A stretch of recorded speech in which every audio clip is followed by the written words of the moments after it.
Hello, dear friends.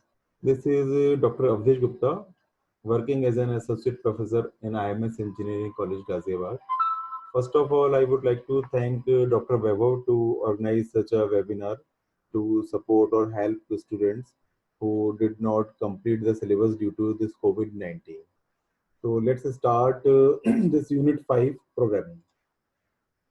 So, as per the syllabus, the first topic is elementary information about a digital computer principle. So, what comes under this topic? The computer machine, the definition of computer. All of you are graduate student and you are pursuing post graduation. So, you know very well what is the definition of computer. It is an electronic machine which can accept the input from the user or from multiple sources, process on that data, and provide meaningful results. So, this is the definition of computer, and we can classify the computer into two different categories. The first category is based on its function, like its function is it can be digital, analog, or hybrid. Another function is based on its working, or you can say it is based on its size or cost. Like if we classify the computer on the basis of its function, it is a digital, analog, or hybrid. Digital computer is such a computer which you are using, the laptop, the desktop, or the mobile, in which the accuracy is up to five places. And what is analog? Its accuracy up to one place of decimal, only one place, or you can say two places of decimal. Like for example, analog thermometer. If you measure the temperature of a patient by using analog thermometer, you can check that the mercury at approximately 99.27 or 25. I think it is quite tough to measure zero point 0.27. But in digital thermometer, you can easily check that the temperature of that patient is 99.27 or 237 up to decimal three places. You can check it very easily. Another is hybrid computer, which combines the digital computer and analog computer both. The second category is microcomputer, mini computer, mainframe, and supercomputer. Microcomputer, the computer you are using, the desktop, the laptop. These are the microcomputer. This is the basic configuration of your computers. The second category is a mini computer, which is termed as a server, which can control a large number of microcomputers. Like if you are installing a lab, so in lab there is a server and there are 30 PCs. So one server is controlling over 30 PCs, though that server is called a mini computer. Mainframe computer, likewise, a mini computer can control 30 computer or more than 30 computer or microcomputer. Similarly, mainframe computer can control 100 mini computers or 1000 mini computers and so on. So, what is the purpose or where mainframe computers are used? Like in a railway reservation, like in airlines reservation. So, there is a large number of microcomputer or large number of servers that are controlled by the mainframe computer. So, the one server is handling the reservation of all over in India. And मेरे को लगता है कि what do you mean by supercomputer? It's necessary to give the definition of supercomputer? I think no. The purpose of supercomputer is used in scientific, like in weather forecasting, like in satellite launching, etc. So comes the next topic: components of computer, or you can say the components of central processing unit (CPU). There are three components of CPU, that is ALU, arithmetic logical unit. Second is control unit, and third is memory unit. And what are the components of computer? There are five components of computer. These are the five components: the input, output, and three component of CPU: memory unit, control unit, and arithmetic and logical unit. So these three components of CPU and other two components, and along with these three computers, it means the total five components are the major components of computer. Okay. So next is operating system. So if I ask what is the definition of operating system, so I think you can tell me the definition of operating system, like in such a way that operating system, on operating system we can download or install many applications. Through operating system we can we can execute multiple programming, or you can say that we can watch movies, songs like it. So these all definitions are fake. These all definitions are not correct. तो हमें कुछ दूसरी definition समझनी चाहिए. Like, what do you mean by operating system? Operating system is a medium through which we, the user, can interact with the hardware machine. Like if I ask that, what is the purpose of RAM? What is the purpose of printer? So without operating system, you cannot operate a printer. So this is the operating system. With the help of operating system, the user can interact with the hardware. Next topic is compiler and interpreter. So compiler and interpreter are the related to programming languages. So this unit 5 is related to programming language. So what is compiler?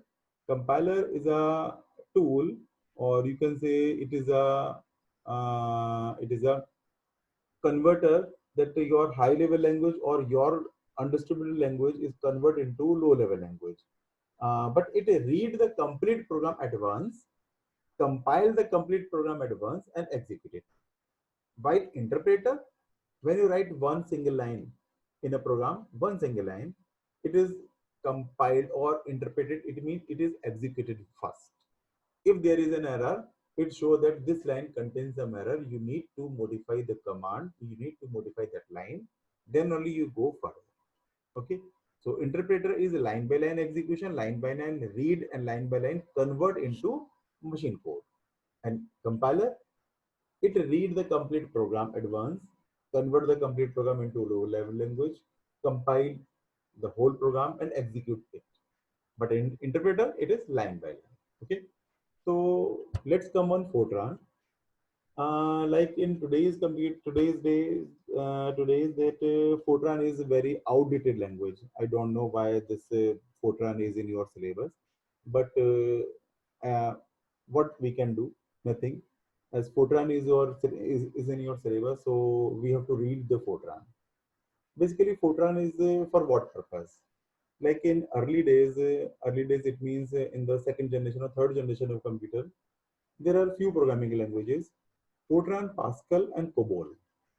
COBOL basically used for accounting or business purpose, while Pascal is used for general purpose, and Fortran is used in a scientific purpose. Okay, so basically, if I ask that what is the definition of program, it is a collection of some syntaxes, collection of some lines of code. That is a program. Clear? Fortran program. What is program? Fortran program. Fortran program भी वही है. It is a collection of several line of code. Okay. तो अब हम इसमें देखेंगे Fortran की basics क्या क्या है. So Fortran program is made up of a collection of program unit like a main program, module, and external sub program or procedures. अब आप देखेंगे क्या क्या चीजें हैं इसमें. The main program, modules, external sub programs, or procedures. These are the four parts of a Fortran program. So each program contains one main program and may or may not contain other program unit. एक program हो सकता है. Clear? The syntax of main program is as follows. क्या है syntax इसका?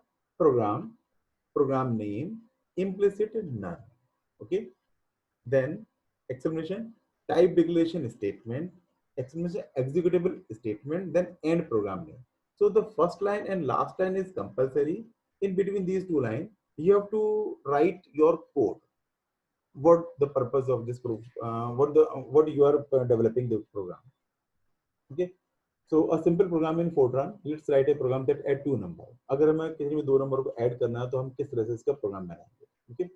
So the first is what program name implicit none. तो लिखा हमने program add numbers, ये लिख दिया. लास्ट में क्या है? end program name. तो end program odd number, ये लिख दिया. एंड बीच में क्या है? Type declaration statement and executive statement. तो type declaration statement, it means you have to declare some variable, some data type, some constant, like, so you have to declare that. So implicit none, we have written implicit none. Then a declaration real a b result. What is real? We will study later on. Real a b results, it means a and b are the two variable and result is also the variable. And executable statement ये execute होंगे. What is the value of a 12.0, b की 15.0. Result हो जाएगा a plus b because we are adding these two number. तो print asterisk comma semicolon के अंदर लिखना है the total is comma result, ये हमें लिखना है.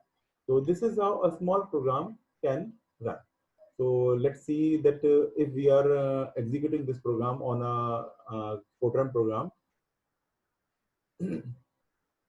Let's see. So for this, there is an online compiler, tutorial points. Okay. So tutorial point slash compiler compile underscore Fortran underscore online.php. You can find it the link on Google. So if you write a program in this, like the old program, the program. So what we do, we can copy the program and then paste it into here. This is program add number, add the simple program add to number, implicit none, type declaration real ab result, executable statement a is equal to 12, b is equal to 15, result a plus b, and you have to execute it. Like if we got the result total 27.0000, it means the program is successfully executed. Okay, so this is how the Fortran program executes, or this is the way or manner to write a program. Okay, so comes on the PPT. Next, identifier, keywords. So identifier is a name that is used to identify a variable, procedure, or any other user defined item. Okay, so a name in Fortran must follow the following rules. It cannot be a longer than 31 character. कोई भी 31 character से लंबा नहीं हो सकता. Okay. It must be composed of alphanumeric character. It means all the letter of the alphabet and the digit 0 to 9 and underscore. It can be possible. First character of a name must be a letter. Names are case sensitive. Means आपको small में लिखना है तो small में लिखिए, capital में लिखना है तो कैपिटल में लिखिए. अगर आपने कैपिटल में ए लिख दिया और स्मॉल में ए लिखा तो दोनों की मीनिंग अलग अलग होगी. Keywords are special words reserved for the language. These keywords cannot be used as identifier or name. It means for what? Identifier तो आप लोग अपने आप से कुछ भी आपने बना दिया, और keywords क्या है? That is specifically used by the Fortran itself. आप उनके उन कीवर्ड्स को यूज नहीं कर सकते. जैसे अगर मैंने कहा कि do loop, for loop, while loop हैं, तो ये कीवर्ड्स हो गए फोर्ट्रान के, हम इनको अपने लिए यूज नहीं कर सकते. So we can use the identifier according to the given rule, but we cannot use keyword for our purpose. Keywords are used for the purpose for Fortran. Okay. So these are the few data types used in Fortran. The first data type is integer type, real type second, third one is complex type, fourth is logical type, fifth is character type, and sixth is implicit type. We will discuss it later. So these are the 5 basic intrinsic data types. Okay. तो आपकी simplicity के लिए मैंने red से integer type लिखा, green से यहाँ पर है तो रियल टाइप है, कॉम्प्लेक्स से तो ब्लैक है, इस तरह से मैंने मेंशन किया. तो integer type you know very well that in what is integer is a whole number. Integer type can hold any integer value like 0 to 9 or and so on. The hues function gives the largest number that can be held by the specific integer data type. Hues एक large number के लिए use होगा. अब real type, store the floating point number. Real type और floating point number both are same. आप लोग शायद उसे फ्लोटिंग पॉइंट नंबर बोलते हो क्योंकि सी प्रोग्रामिंग में या सी के बाद हम जावा में पढ़ते हैं या पाइथन में पढ़ते हैं, हमने फ्लोटिंग पॉइंट नंबर सुना है. और इवन अगर आप कंप्यूटर में भी देखेंगे, कहीं भी आपने अगर कुछ पार्ट कंप्यूटर का कहीं कुछ पढ़ा हो तो उसमें फ्लोटिंग पॉइंट नंबर से है. बट बहुत पहले फ्लोटिंग पॉइंट नंबर नहीं बोलते थे, हम उसे रियल बोलते थे. तो यहाँ पर है real type, such as 2.0, 3.145 and so on. Minus के भी ये सब आपके रियल है. Traditionally, there are two different real type: the default real type and double precision type. The Fortran 90 or 95 provides more control over the precision of real and integer data type through the kind specifier. Clear? तो double precision क्या है? जहां पर हमारे decimal के point की value ज्यादा होगी वहां पर, और एक डिफॉल्ट रियल क्या होगा जहां पर हमारे डेसिमल की वैल्यू हमारे डेसिमल के कुछ प्लेसेस तक हम उसके आंसर्स को कर सकते हैं. क्या है double real time double precision? Real time में आपके 16 और 32 बिट्स तक के आपके हम स्टोर कर सकते हैं, और बियॉन्ड 32 बिट जाएंगे तो हमारे डबल प्रिसिजन में हम चले जाएंगे। ओके, तो this is use to sorry complex type, this is used to store a complex number. Complex number किस तरह का होगा? Like a complex number has two part, not a one part. Like in integer और real time में हमारा एक ही part है, जैसे हमने 2.0 बोला या 2 बोला, यहाँ पर क्या होगा? टू पार्ट्स होंगे, the real part and the imaginary part. आपने पढ़ा होगा real number and imaginary numbers. So two consecutive numeric storage unit store these two parts. For example, like 3.0 and minus 5.0 or is equal to 3.0 minus 5.0 I. So this is the type of complex data type. Logical, true or false, yes or no. Like सिर्फ दो ही option होंगे, या तो true है या false है, yes है या नो है, तो वो चीज होती है character type. The character type store characters and string. Suppose आपने लिखा ए बी एक्स, ये भी आपका कैरेक्टर टाइप है। अगर आपने कोई वर्ड लिख दिया टी एच द, तो वो भी आपका कैरेक्टर टाइप है, बट ये स्ट्रिंग बन जाता है। If more than one character, then it is called a string. So length of string can be specified by the len specifier. हमें उसके स्पेसिफाई करना पड़ेगा कि उस स्ट्रिंग में कितने कैरेक्टर्स आते हैं। इफ नो लेंथ, अगर मैं कोई लेंथ स्पेसिफाई नहीं की तो वो सिंगल कैरेक्टर स्टोर करेगा। आपने अगर उसमें स्ट्रिंग दे भी दिया, वो नहीं लेगा, वो या तो उसका फर्स्ट कैरेक्टर स्टोर करेगा या उसमें एरर बता देगा। तो the last one is implicit typing or implicit type. So in older version of Fortran, it allow a feature called implicit typing. But in this implicit typing, you do not need to require to declare the variable before using it. If the variable is not declared, then the first letter its name will determine its type. Like for example, आपने कुछ declare नहीं किया और आपने लिख दिया a equal to 5, तो ये क्या बन गया? फर्स्ट लेटर क्या है आपका? इंटीजर टाइप हो गया, तो ये इंटीजर अपने आप से ले लेगा। आपने लिखा a इक्वल टू राम 123, तो आर को उसने क्या डिक्लेयर कर लिया? It is a string, it is a character, तो वो स्ट्रिंग बन जाएगा। अब आगे नंबर लिखा है, इट डजंट मैटर, उसका फर्स्ट लेटर से वो अपने आप ले लेगा और वो यूज कर लेगा। बट यहाँ पर भी लिमिटेशन है। क्या limitation? Variable name starting with I J K L M और N are considered to be integer variable. इनको हम इंटीजर लेंगे बिकॉज ये वेरिएबल्स आपके यूज होते हैं for looping purpose, for condition purpose, और आप इन्हें सिंपली ये कह सकते हैं कि हमारे फोर्ट्रान के हमारे सिंपल कीवर्ड्स हैं हमारे। ठीक है, तो however you must declare all the variable as it is a good programming practices. लेकिन हमें डिक्लेयर करना चाहिए, क्योंकि अगर बाई मिस्टेकनली आपने किसी को भी डिक्लेयर नहीं किया और आगे उसमें कोई दूसरा डाटा टाइप स्टोर कर जाता तो आपको पूरी कैलकुलेशन में एरर आ जाएगा। Okay, so now comes on loop statement and conditional statement. Loop statement. A loop statement allow us to execute a statement or group of statement multiple times, and following is the general form of loop statement. Clear? Like for example, if there is a condition, okay, if the condition is true, then condition code दे दिए, if the condition is false, then go ahead. Clear? तो condition जब तक true होगी, हमारा वो loop यहाँ पर वो कंडीशन ट्रू के लिए हमारा चलता रहेगा। सपोज मैंने कह दिया कि मेरे को 1 से लेकर 10 तक का टोटल करना है, तो कंडीशन मैंने कह दी थी कि कंडीशन मेरा ये जब तक नंबर 10 ना आ जाए तब तक मेरा ऐड करता है। तो कंडीशन ट्रू है, पहले 1 आया, कंडीशन ट्रू है तो 1 प्लस 2, 2 आया तो 2 प्लस 3, 3 आया तो 3 प्लस, इस तरह से ऐड करता जाएगा। जैसे 10 आया, कंडीशन ट्रू है तो 10 प्लस 9, लेकिन लास्ट में 11 आया तो कंडीशन फॉल्स हो गया, आपका आउटपुट आ जाएगा। Like for example do loop. The do loop construct enable a statement or a series of statement to be carried out iteratively while a given condition is true. इसमें क्या करेंगे? हमें सबसे पहले do वेरिएबल स्टार्ट करके मेरे को शुरू में देना पड़ेगा। ठीक है, तो स्टार्ट, स्टॉप एंड स्टेप, ये क्या चीज है? Start it means the initial value, stop यानी कि the last value, step it means the difference between first to values, between two consecutive values, उसके बीच में डिफरेंस कितना है। लाइक अगर मेरे को 1 से 10 तक प्रिंट करना है और बीच में मेरे को इवन ऑड नंबर रखना है यानी कि 135, तो स्टेप क्या रहेगा इसका? 2, यानी कि 2 का गैप रहा 1 3 5 7 9। मैंने कहा 1 का डिफरेंस तो 1 2 3 4 5 6 करेगा प्रिंटिंग। देन स्टेटमेंट आपको लिखना है, देन एंड डू। देखते हैं किस तरह से। यहाँ पर मैंने दो प्रोग्राम बनाए हैं। एक प्रोग्राम छोटा सा, जैसे मैंने आपसे कहा कि 11 से 20 तक करना है, तो वही प्रोग्राम प्रिंटर नाम ये तो शुरू में देना है, इम्प्लिसिट नन देना है, डिफाइन वैल्यू तो इंटीजर मैंने n दे दिया, इंटीजर n दिया है, डू n 11 से लेकर 20 तक। अब देखिए मैंने यहाँ पर इसमें क्या नहीं दिया, इसे मैंने स्टेप वैल्यू नहीं दी। बाय डिफॉल्ट स्टेप वैल्यू 1 होती है, ठीक है। अगर आपको स्टेप वैल्यू चेंज करनी है 1 के अलावा कुछ और रखनी है तो आप कर सकते हैं, अदरवाइज बाय डिफॉल्ट 1 रहेगी, उसे देने के लिए जरूरत नहीं होती है।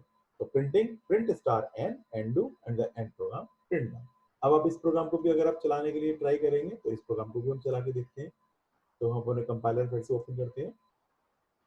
तो this is our compiler and we can copy the code and paste it into this. So program print num implicit none defined variable integer n do n 11 to 20 print n इस तरह से मैं किया, then execute it। तो आपका answer क्या आएगा, 11 12 13 14 से लेकर 20 तक का आपका इसमें आंसर आ जाएगा, यानी कि 11 से 20 तक का इसने कोड रन कर दिया। आप इसमें आप चेंज करना चाहते हैं 20 नहीं, आप यहाँ पर 25 कर लो, तो अब ये रन करेगा 11 से 25 तक रन करेगा। क्लियर। अब इसमें हम एक चीज और करके देखते हैं, जैसे कि मैंने आपको बताया था कि अगर हम इसमें स्टार्ट स्टॉप के बाद हम इसमें स्टेप भी अगर हम लगाना चाहें तो हम स्टेप हम किस तरह से लगाएंगे। हम यहाँ पर क्या देते हैं, जो हमारा फंक्शन था यहाँ पर, इसमें यहाँ पर हमने दे दिया 2। क्लियर। और हमने इसको एग्जीक्यूट किया। अब देखिए आपका आउटपुट क्या, आपको जस्ट अ मिनट।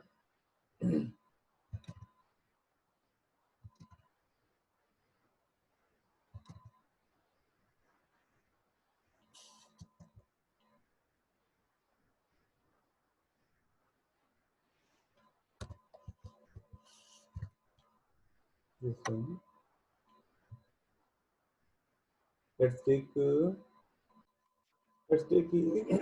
यहाँ पर हम ये सिर्फ कॉमा लगा के हमने 2 लिखा, अब इसे एग्जीक्यूट करते हैं। तो what we are seeing that 11 13 15 17 19 21 इस तरह से हमारे पास आंसर आ गए। हमने यहाँ पर 3 करके देखा तो हमारे पास 3 के गैप में आएंगे 11 14। तो इस तरह से आप ये लूप के प्रोग्राम भी आप चला सकते हैं, डू लूप के। क्लियर। तो आते हैं अपने इस पीपीटी पर। तो second program is program factorial. This is the most asking program in every exam. So implicit null, define variable, very common, जो कॉमन चीजें हैं, integer, n fact equal to 1, integer n दो लिखे, n फैक्ट मैंने declare किया जिसकी value initially मैंने 1 assign कर दी, और एक इंटीजर एक n वेरिएबल। अब डू n 1 10 यानी कि 1 से 10 तक। अब क्या करना है हमें, अगर हम फैक्टोरियल देखें तो फैक्टोरियल क्या है हमारे पास, मल्टीप्लाई करता है, 1 multiply 2 multiply 3 multiply 4 multiply 5 multiply 6। तो हमने क्या किया, n फैक्ट, n फैक्ट मेरे लिए क्या है यहाँ पर 1 इंटू n, n कहाँ से चलेगा 1 से 10 तक, तो n fact 1 into 1, then print value 1 आ गया, print n 1, n fact 1 n 2। लेकिन ये हमारा क्या करेगा, क्योंकि लूप है तो कंटिन्यू चलता रहेगा 1 टू 10 तक, तो n की value every time it will increment automatically 1 by 1। ठीक है। तो पहले 1 आएगा, n फैक्ट में 1 आ गया 1 इंटू 1, फिर 2 आएगा तो 1 इंटू 2 2 आ गया, 2 इंटू 3 6, तो n फैक्ट की वैल्यू 6 हो गई, 6 इंटू 4 n फैक्ट की वैल्यू 24 हो गई, 24 इंटू 5 n फैक्ट की वैल्यू 120 हो गई, एंड सो ऑन। तो हम इस प्रोग्राम को भी रन करके देखते हैं, ये प्रोग्राम हमारा किस तरह से चलेगा। इसको भी हम उसी कंपाइलर में, सेम कंपाइलर,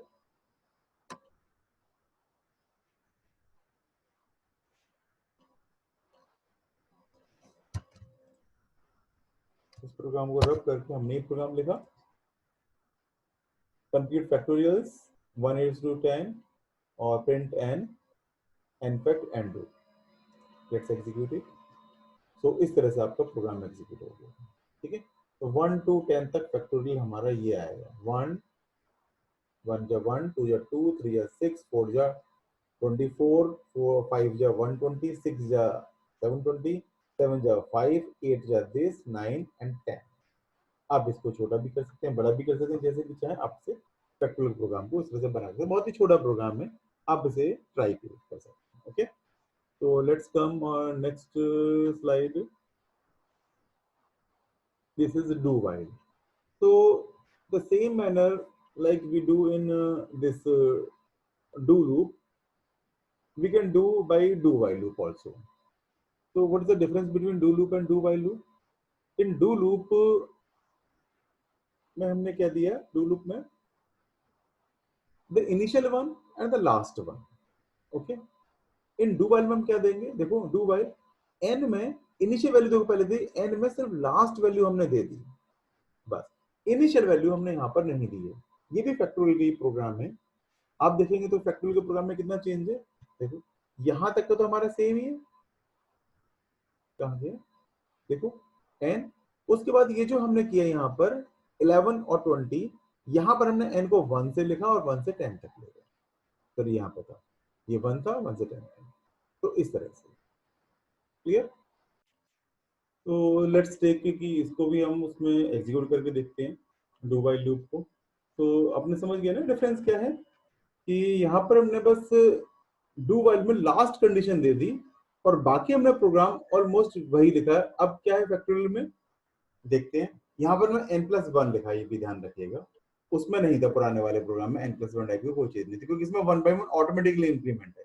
तो इस हिसाब से अगर हम देखें तो the better is do loop, do loop हमारा बैटर है और हमारे कॉम्प्लेक्सिटी के हिसाब से भी डू लूप हमारा बैटर रहता है। व्हाइल लूप हमारा कब बेटर रहता है व्हाइल लूप में, क्योंकि डू लूप में क्या होगा, आपकी प्रोग्राम एटलीस्ट एक बार चलेगा ही चलेगा। डू व्हाइल लूप में क्या होगा, कंडीशन हमारी पहले चेक होगी, it will check the first condition कि n की वैल्यू 10 या 10 से कम है तो आगे बढ़ेगा, otherwise it exit to the last step. अगर आपको कोई कंडीशन ऐसी है कि मेरे को चेक करना है, मेरे को कंडीशन नहीं पता कि इनपुट क्या दिया है यूजर ने, तो आपको डू व्हाइल लगाना पड़ेगा। और अगर मैं डू लूप लगा दी तो वो एक बार चल जाएगा लूप, चाहे उसने 1 × 1 किया हो, चाहे वो एक बार चल जाएगा। यहाँ पर ऐसा नहीं होगा कि एक बार चलेगा, यहाँ पर first it check the condition, then only it will execute, otherwise it exit from that loop. तो इस प्रोग्राम को भी हम चलाकर देखते हैं कि ये प्रोग्राम हमारा किस तरह का चलेगा। और इस प्रोग्राम को भी हम यहाँ से कॉपी पेस्ट करते हैं।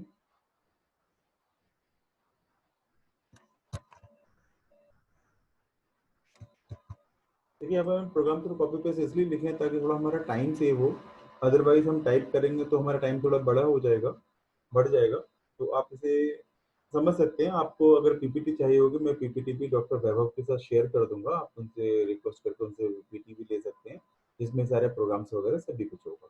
ठीक है, तो देखते हैं, इसे एग्जीक्यूट करके देखते हैं हमारा प्रोग्राम क्या आएगा यहाँ पर, इसका आउटपुट। तो दिस इज द आउटपुट कि 1 से लेकर 11 तक हमारा ये आउटपुट रहा। क्लियर। अब देखिए यहाँ पर 11 क्यों आया, क्योंकि n+1 लिखा और मैं is less than equal to 10, 10 तक चलेगा, तो अगली बार हमने n+1 कर दिया, यानी कि एक 11 चला गया। अगर मैं यहाँ पर 9 कर देता हूँ तो मेरा आंसर वहीं तक ही है। अब देखिए अब कहाँ पर आएगा, 10 तक आएगा सिर्फ। तो ये चीज भी आप ध्यान रखिएगा कि हमारा इस तरह से आया। अब दूसरी चीज ये कि क्योंकि हमने यहाँ पर n की इनिशियल वैल्यू 1 ली है, तो यहाँ पर नंबरिंग हमारी 2 से स्टार्ट हो रही है, क्योंकि n+1 इसने पहले ही हमारा कर लिया। तो n की वैल्यू हम अगर 0 से स्टार्ट कर देते तो 0 लगेगा यहाँ पर, तो हमारी पहली वैल्यू 0 हो जाएगी। हमें इसको यहाँ से भी देखना है, तो यहाँ पर हम इसे शुरू कर सकते हैं, n-1 से हम इसे शुरू कर सकते हैं। ठीक है, तो ये हमारा 1 to 9 हमारा इस तरह से ये प्रोग्राम चल जाएगा, जिसमें हम अपने ट्रू सेंस में कह सकते हैं। अब आप इसको यहाँ पर 10 करके अब अपना लूप पूरा 10 तक आप चला सकते हैं। तो 1 to 10 हमारा इसमें भी इस तरह से प्रोग्राम चल सकता है। तो समझ में आ गया होगा सभी का आपकी कि हमने लूप हमने किस तरह चलाए। तो come back to the slide. तो ये हमारे लूप हो गए। Now comes the next, nested loop. Nested loop it means the loop inside the loop, the loop inside the loop, एक लूप के अंदर दूसरा लूप, उसे बोलते हैं नेस्टेड लूप। क्लियर, एक लूप के अंदर दूसरा लूप। तो यहाँ पर भी एक मैंने छोटा सा प्रोग्राम लिया हुआ है जिसे मैं नेस्टेड लूप के थ्रू सॉल्व किया हुआ है, तो समझते हैं कि किस तरह से है।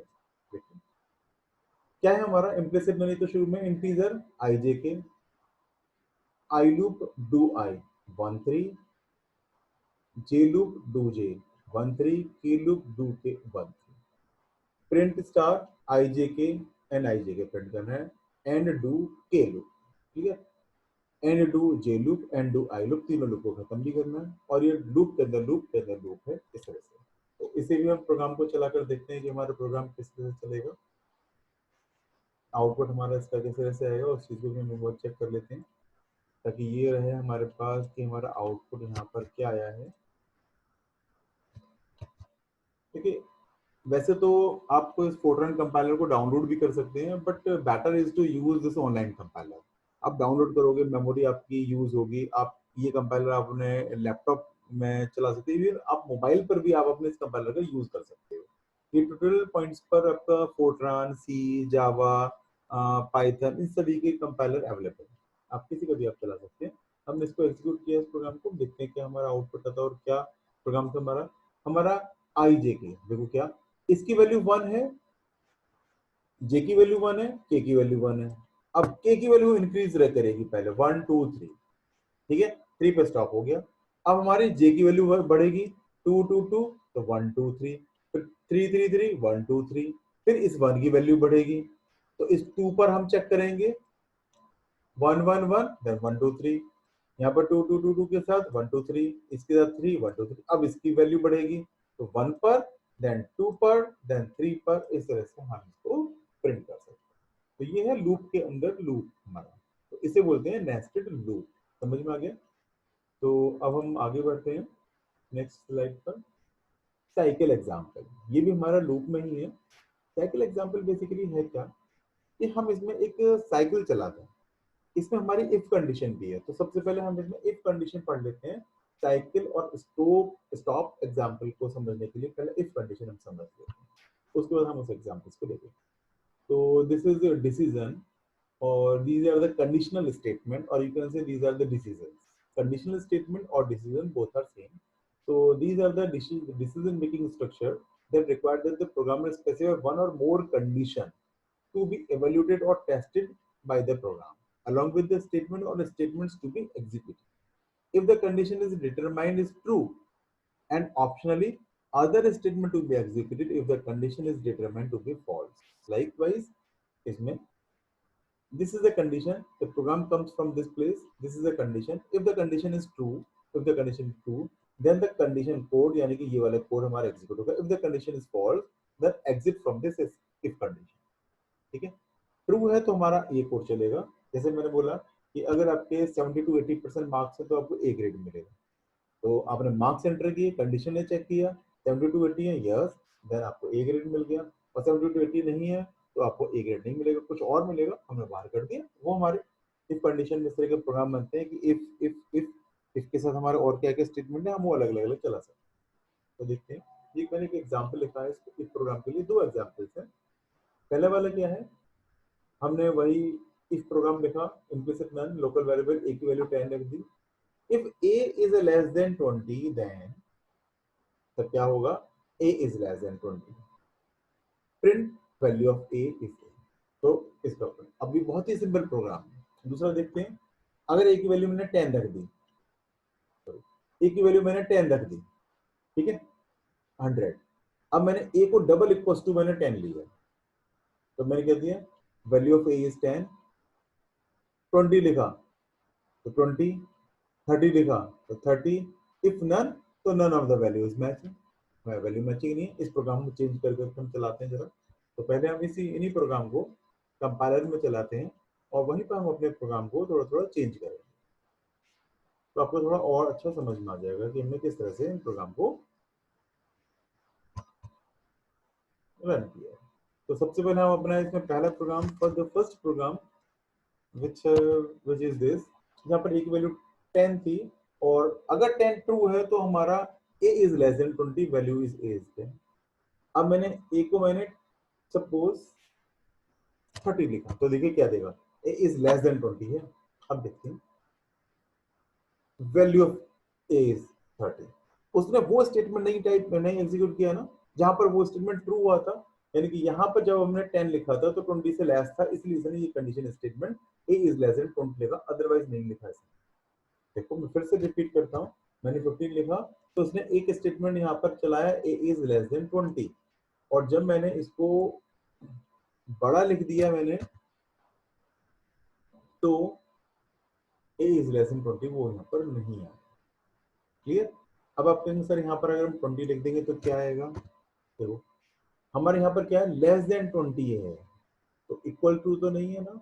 अगर यहाँ पर मैंने इक्वल टू लगा दिया, मैंने लगा दिया, अब इसको भी चेक करेगा लेस देन 20, ठीक है ना। तो यहाँ पर क्योंकि लेस देन की चीज है तो आप इक्वल टू तो लगा ही नहीं सकते ना, इसलिए। ठीक है, तो ये प्रोग्राम इसका चल गया। दूसरा प्रोग्राम भी देखते हैं। दूसरा प्रोग्राम क्योंकि थोड़ा सा बड़ा था प्रोग्राम, हम चेक करते हैं, कोई बात नहीं, कि हमारा क्या था। और उस प्रोग्राम में हम थोड़ा थोड़ा चेंज करके इस प्रोग्राम को हम चलाएंगे।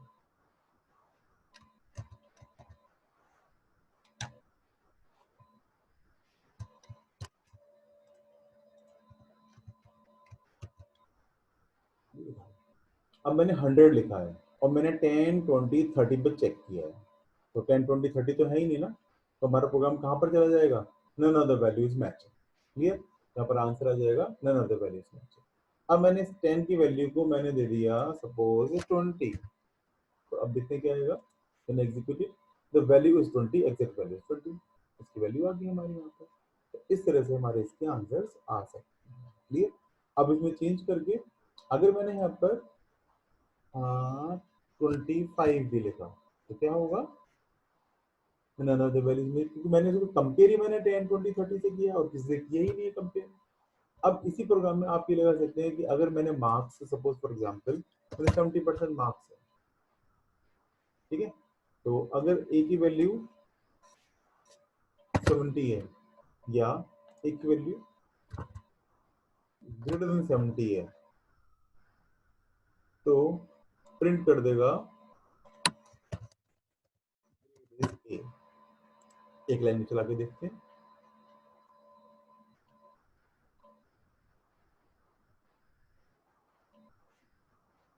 75 करो तभी आएगा ना। ग्रेड इज ए 0 लिखा था, ए 0 को हटा देते हैं इसे और ए हमारा आ जाएगा। तो इस तरह से आप ये प्रोग्राम चला सकते हैं।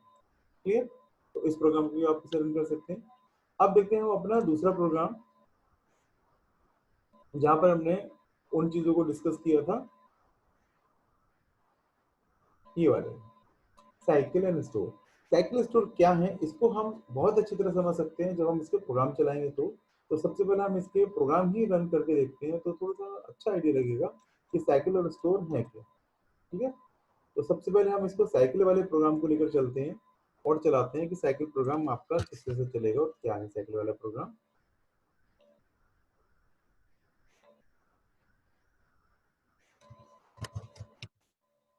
देखिए, program cycle example implicit none integer I, do I 1, 20, it means 1 to 20, if I is equal to 5 then cycle, अगर I की वैल्यू 5 है तो साइकिल चल जाएगी, एंड अदरवाइज एंड हो जाएगा और हमारा I की वैल्यू प्रिंट कर देगा। तो देखो क्या हुआ यहाँ पर, आप देख रहे हैं क्या है, इट मीन्स साइकिल ने क्या किया कि अगर हमारे I की वैल्यू 5 है तो हमारी साइकिल चलेगी, यानी कि आगे बढ़ता चला जाएगा।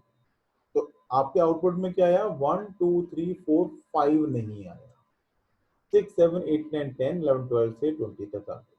तो आई की वैल्यू 5 मैंने स्टॉप कर दी, लेकिन साइकिल कंटिन्यू हुए, मैं 5 को प्रिंट नहीं करना चाहता, तो 5 मैंने यहाँ से रिमूव कर। तो दिस इज कॉल्ड साइकिल, कि आप किसी भी एक जगह ब्रेक करके बीच में से किसी भी एक स्टेटमेंट को आप स्टॉप करके एग्जीक्यूट कर सकते हैं। ठीक है, अब जब हम दूसरा प्रोग्राम देखते हैं, दूसरा प्रोग्राम किसका था, स्टॉप का प्रोग्राम था। हम जरा स्टॉप प्रोग्राम को भी रन करके देखते हैं कि स्टॉप प्रोग्राम किस तरह से चलेगा और क्या था स्टॉप प्रोग्राम। स्टॉप प्रोग्राम में क्या लिखा, if I is equal to 5 then stop. देखते हैं जरा, देखो 5 पर हमारा स्टॉप हो गया। तो देखो पहले प्रोग्राम में और इस प्रोग्राम में हमारा क्या डिफरेंस है, हमारा डिफरेंस सिर्फ एक ये है कि वहां पर मैंने सिर्फ क्या, यहां पर मैंने स्टॉप की जगह साइकिल लिखा तो पूरा चला, और यहीं पे मैंने स्टॉप लिख दिया तो 5 पर जाकर ये स्टॉप हो गया। ठीक है, तो इस तरह से आप ये यूज कर सकते हैं। समझ में आ गया। तो ये तो था हमारा, ये चीजें कि हमने अपने फोरट्रान के बारे में बेसिक्स जो थे वो बेसिक्स हमने यहाँ पर शेयर कर लिए कि बेसिक्स क्या है फोरट्रान के।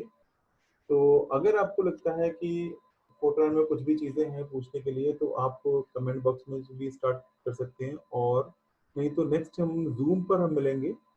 तो please switch over the Zoom so that we can ask, we can communicate each other. तो इसके कुछ और भी चीजें हैं जो सिलेबस से रिलेटेड, जैसे अगर आप पूछें कि binary to octal, octal to hexa, ये भी चीजें हैं सिलेबस में, तो वो भी आपसे डिस्कस करेंगे कि क्या चीजें हैं सिलेबस में। आपको कोई भी डाउट हो तो आप कमेंट बॉक्स में भी लिख सकते हैं, तो वो भी मैं आपको बता दूंगा। नेक्स्ट अब हम जूम पर आते हैं इमीडिएटली आफ्टर दिस प्रेजेंटेशन, तो जूम पर हम इसे डिस्कस करते हैं। Okay, thank you very much.